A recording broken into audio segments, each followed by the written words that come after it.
Hello, today we're going to be going over the Palomino rear lights, the 2023 model 1912. And basically we're going to be starting over here on our, what we consider on the door side or the slide room side. Basically right underneath here is going to be a little storage compartment. As you see on the underneath, it is open. That's so you can be able to access things in your truck bed if you needed to. This guy here is going to basically be the back of the fridge.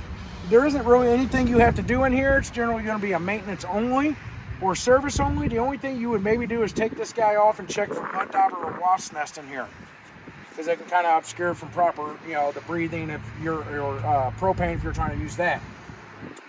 Down below, that's where pretty much your exhaust is and intake for the furnace. You don't want to try to block these guys so it can properly breathe, and that's part of this caution sticker to tell you that it's hot. But it also tells you here not to block the openings. But we do like to recommend getting mud dauber screens put over these guys to keep the wasps and mud daubers out of there from building nests. They look like little eyeballs that go right over the cover of these guys. Also, while we're right here, as you see your slide room here, this is what they call a Schwintek style slide.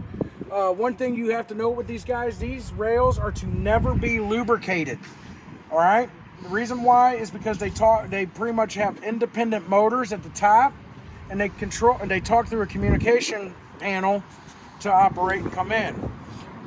Generally, when these guys start looking dirty or dingy and this room ain't quite working right, sometimes check and see if you need to clean these guys out, and you're going to use soap and water to do that. This guy right here is just a lever, so if for some reason something's going on with your motors, you can actually flip this down and then you can manually crank this guy. I hope, one, you got a lot of arm strength, and two, and cardio, because you're going to have to randomly walk around doing every one of them individually. But then you hope you're really tall, because you're going to have to really get up there and crank, because it's got to get up there to get on the truck. Let's hope we ain't never got to use those guys. These guys here are basically venting for the batteries, or battery. We only got one battery in there. You do have the options to install a second battery. This guy here would hold your 7-way cord. This is where your 7-way cord would plug into. This guy here is going to be your battery disconnect. So when you're storing the camper, you are going to basically turn this key, pull it out, and it disconnects the camper from the coat, or the battery from the camper. So that way nothing would drain the battery if it was left on. If for some reason the battery is dead, you can actually hook up jumper cables to these guys here and be able to raise and lower the truck camper. As we come around here to the side, you're going to have your fresh water fill. Basically, it's gravity fed. You just stick the hose in and let it fill. You do want to read the monitor panel inside for when it reads full. You want to shut the water off. Don't wait for water to start shooting back out at you. Over time, it's going to damage both the outside and the inside where the hose is connected on the back side of this. Right next to that is where your city water hookup is going to be. With this, it is recommended that you should have a pressure regulator on the water spigot. From there, your options of an inline water filter if you choose to put one in, and then your blue or white water drinking hose. From there, you're going to hook it up and you're going to be ready to use the water system in the camper. Nice thing is you actually have an on-demand water heater, which is going to be this guy right here. So with this guy, you have a switch out here. In the O position is going to be off. The I is for ignition. If you go inside, the control panel right now is going to have no power because this switch is turned off. You turn this off, it powers it up and also powers the switch inside.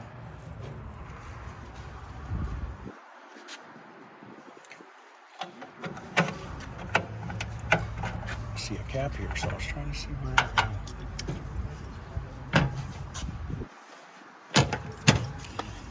All right, so underneath here is going to be where your low points are located. Red for hot, blue for cold.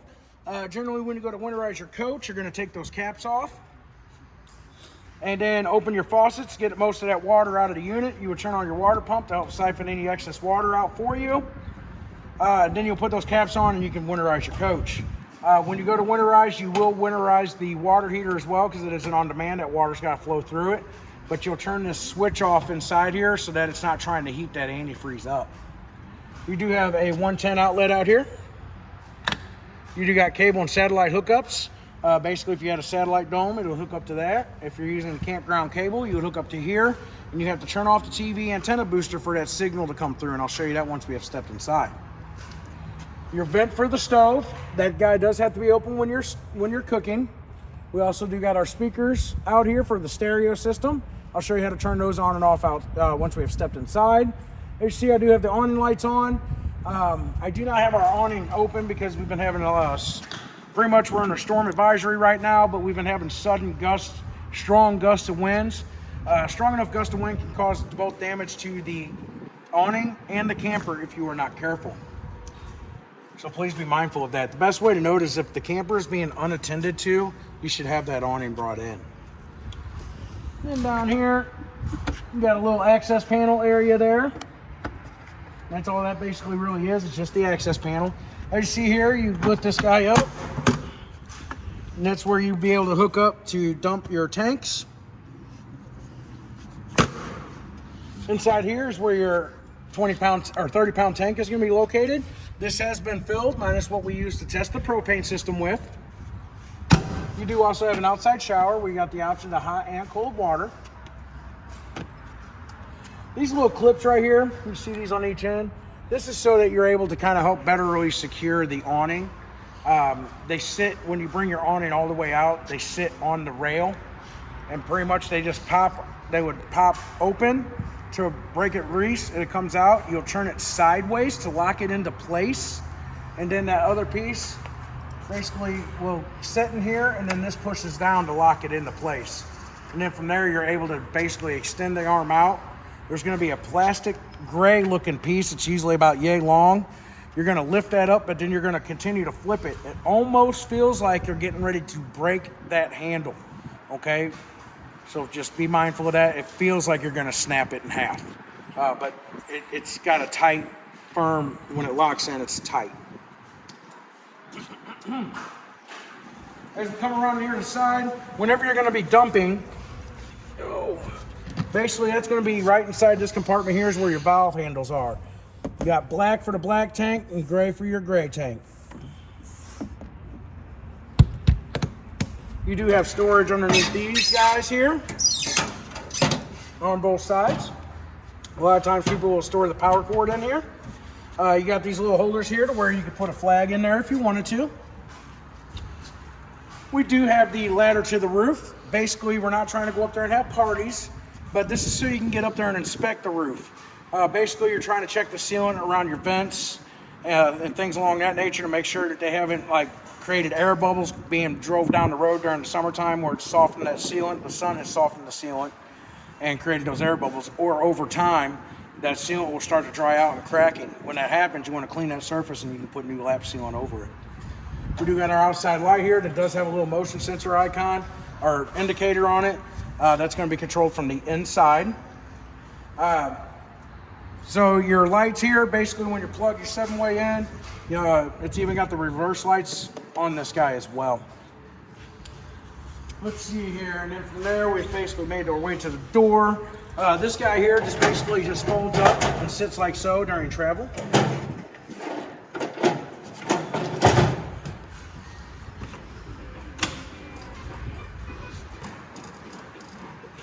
This guy here is going to be your controller for whenever you're going to operate it, your lift. Pretty much you got to press this to activate it. You got to press these top two at the top here. You usually hold these guys for about 5 seconds or so. And then we're able to raise and lower.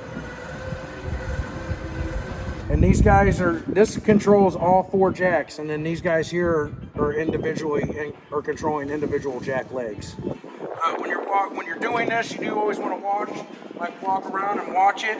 The reason for that is because these guys are usually all connected on one bus bar, and the one that's closest to the main power feed that's coming in that bus bar will have the tendency to go a little quicker than the rest of them because it's getting a higher amperage than the rest of them.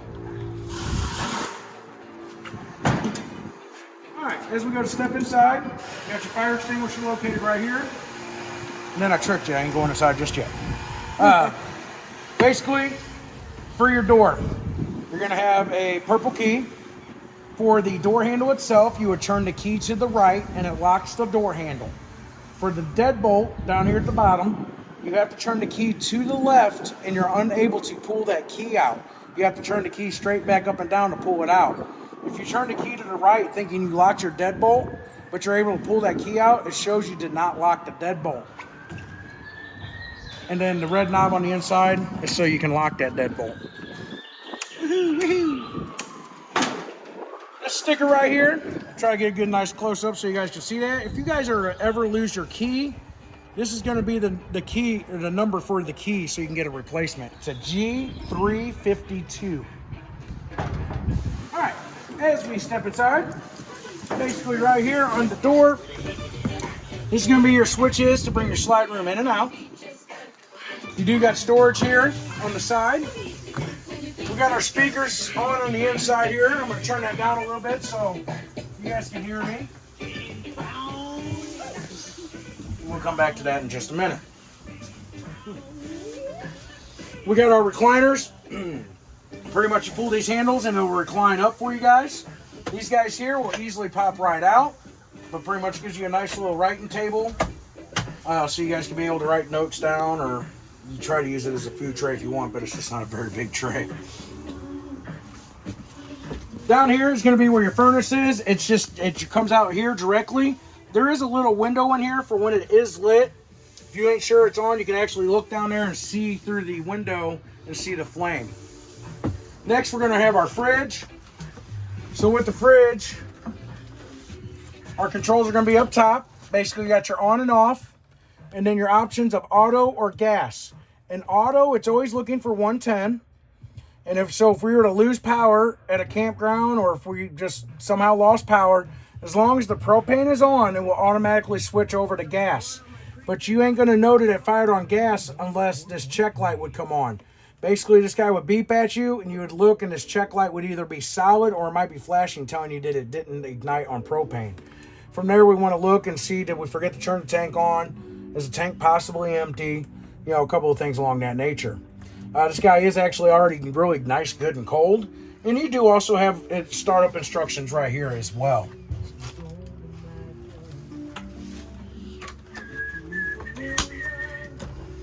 Down below here, basically, you are able to adjust the temperature for the fridge itself by sliding this guy up or down. Moving it up will make it colder, and down will make it warmer. And then you guys got these nifty little guys right here. Oh, I love those things. So these guys are meant for when you are storing the camper. You should not be going down the road with these in. But basically, it sits right inside here. And it will sit just like this to keep the doors vented. So that way that mildew or mold won't start to form inside of this.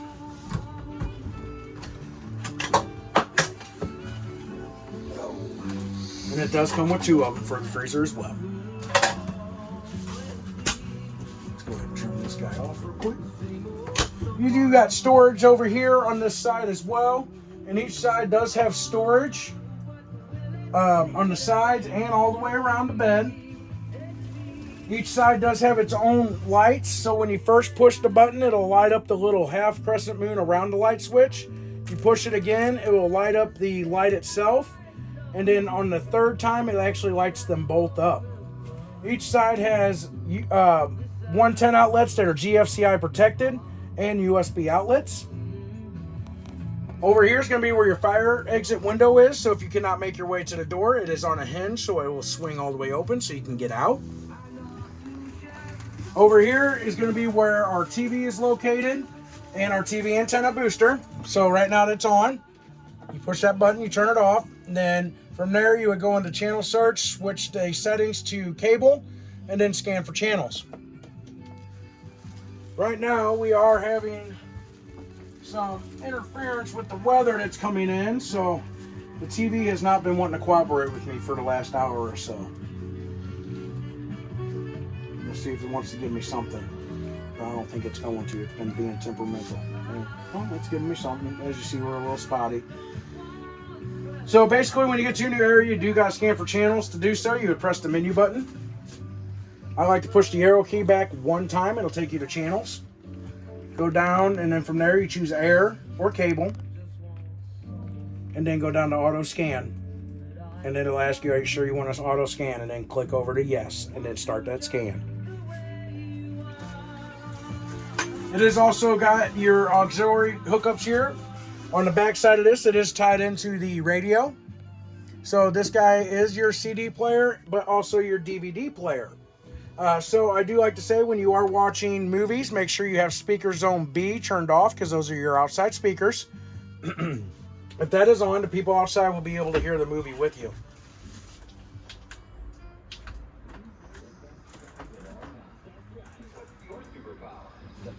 I don't know if you can hear that in that video or not, but I got those guys kind of cranked up a little bit.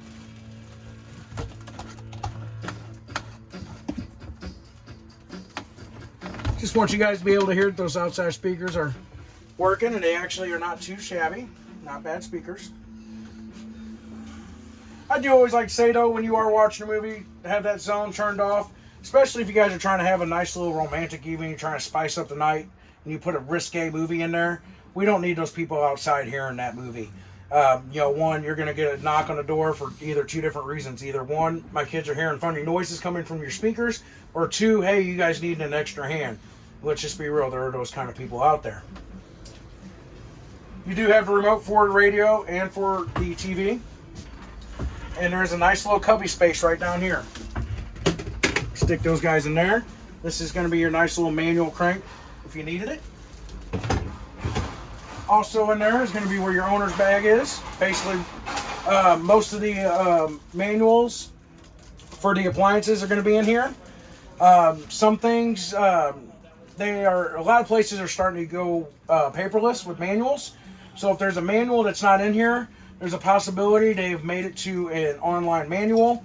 As a good example, on our door right there, you want to download that app.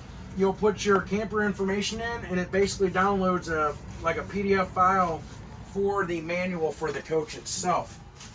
I'm going to go ahead and stick this guy in here as well. And then you do get this nice little cover here. It's got to go in a diagonal angle, but then it'll actually sit right there on top. You do got storage up above. Another GFCI protected outlet. We got our sink here. Inside here, you're going to pretty much, as you see, water pump and filter access. So basically back behind here is where you would be able to winterize your coach. There's a hose and a valve. You turn that valve and the hose goes into jugs of antifreeze, and then you'll winterize your coach. Underneath here is where your battery is going to be located. It is screwed down. Like I said, there is only one battery in it this time. You can put a second battery in. This guy here is going to be for the solar panels. This is the controller. Basically just monitors the battery. Once the battery gets below a certain level, it'll automatically come on and start charging the battery, or it allows that surge from the panels to come through and charge the battery. As you also see here, it says freshwater drain. So underneath here is where you would drain your fresh water tank. It's pretty much a black piece like this and a little knob that you would lift up to drain that tank. So if you notice some outlets that are not working throughout the coach, come and check right here. This is where your GFCI reset is down below here. As you see, when it's stripped, that light will be on. Sorry, camera lady. I'm beating the camera lady up with my head. Next, we got the microwave. Microwave's pretty self-explanatory. I do always like to say, though, set the time. If you guys go out, come back, or you go out and do stuff, you come back, you see the time ain't set, that means there was a power failure at the campsite. We do want to see if that was from the campground itself or from the electric company. If you guys are usually at a larger park, you are liable to experience like rolling surges or surges. Surges can damage camper if you are not careful. Next, we're going to have the stove. Basically with the stove, you just turn it to that light position, and this is going to be your spark igniter. Same thing for the oven. You'll turn it to this little, it says pilot on, it's a little harder to see. You press and hold that guy in, and then you'll spark ignite. Once it's lit, you keep this held in for 5 to 7 seconds, and then set your temperature. Let me make sure I ain't telling you wrong. They've been throwing me off lately with these guys. Nope, okay. So this one you would have to use a barbecue lighter for. My apologies on that, guys. But basically, you'll just put that lighter right here. And then once that flame is lit, still 7 to 10 seconds, then set your temperature. All right, it's getting a little toasty in here. So right above our head is going to be our air conditioner, manual controlled. So it says optional heat, so it has an aftermarket item that can be purchased to where it's like a heat strip that goes in here. That guy usually only works between 62 degrees to about 40 something degrees. After that, usually it's struggling to pull in that cool air from outside and warming it up.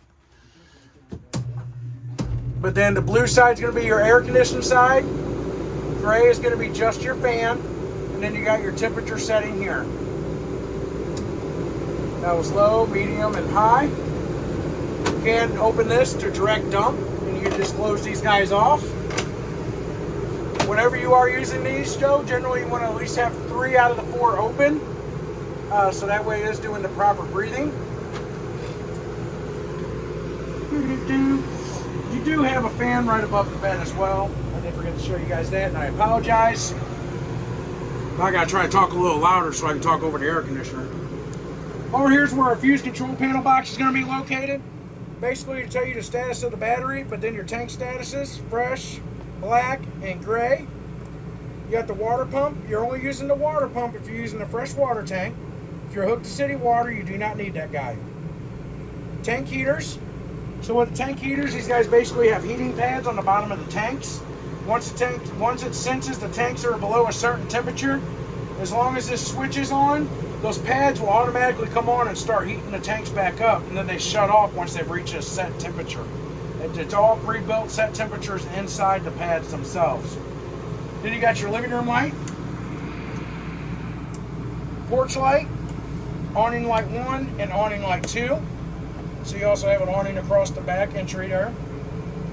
And then to bring your awning 1 and awning 2 out or in. Next, you're going to have your furnace. So when you go to turn this on, there will be a little click, and then from there you're able to just adjust and set the temperature. And then there's always a click when it shuts off. And then this guy here is going to be for the water heater. To turn it on and to turn it off. This guy will go as high as 122 degrees. Oh, I'm sorry, this one's 124. My apologies. Then you can have Celsius or Fahrenheit. And then from there, as soon as you turn on the water, what it will do is icons will show up here. First it'll show you like a shower head, and then it'll show you the fan kicking on, and then it'll show you a flame icon. You got storage in here where you can adjust the shelves if you want, or you can take the shelves out and you got your closet area. And you do got storage or shelf or drawers down below. This guy here is going to be your fuse control panel box. So basically everything on Sure Power, it has to be on the breakers, so you have to be plugged in for them to work. And they do have it all labeled for you. And then everything that runs off the battery is on your fuses, and once again, they got that all labeled for you, which one is which as well. Then down here at the bottom is going to be where our LP and carbon monoxide detector is. It's recommended you should test this every 7 to 14 days. All you do is simply push this button, and it's going to start going off. It'll do that beep again. And then it'll make another style beep.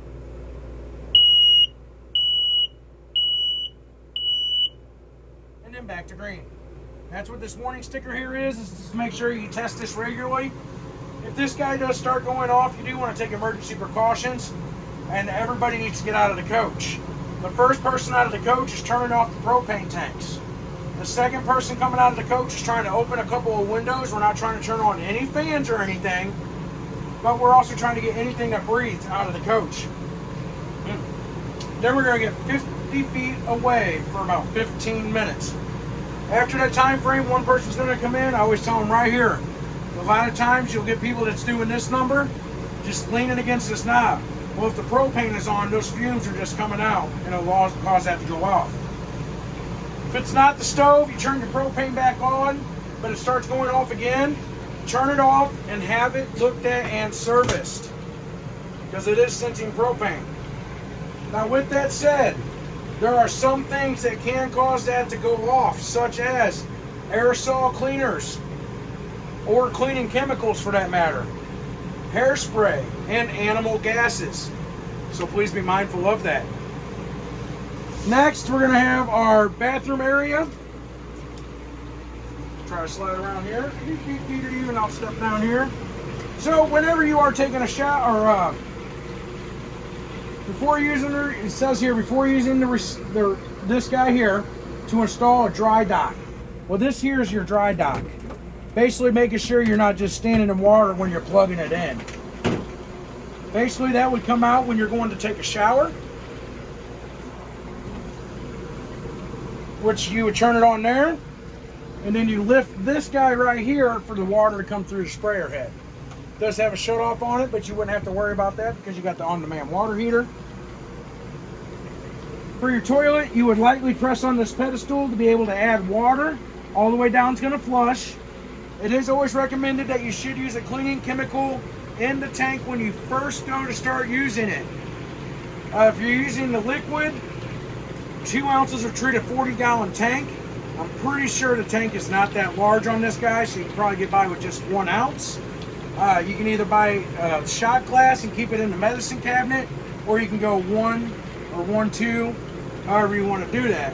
If you're using the pouch, I do like to recommend that you should always put water in the bowl first, put that pouch in, and see it dissolve. I gotta try to start talking over the air conditioner and the rain. Good thing we're almost done. It's a test, Eric. It's a test. But basically, once that pouch is dissolved, dump it down there. Make sure there's at least a half a gallon or a gallon of water in that tank, and you're ready to use that guy until you have to dump it. All right, you do got the areas here that will close off each side. You got one on each side to kind of block it off. You do also got a fan up top here. You would push this, lift it up, and then you got your light. And then on the inside, you got your button to turn the fan on. And then from there, we have basically made our way back to the door. Hopefully this video was knowledgeable and informational for you guys. If you guys do have any questions, please feel free to call us, and we do our best to answer all those questions for you over the phone. Thank you and have a wonderful day.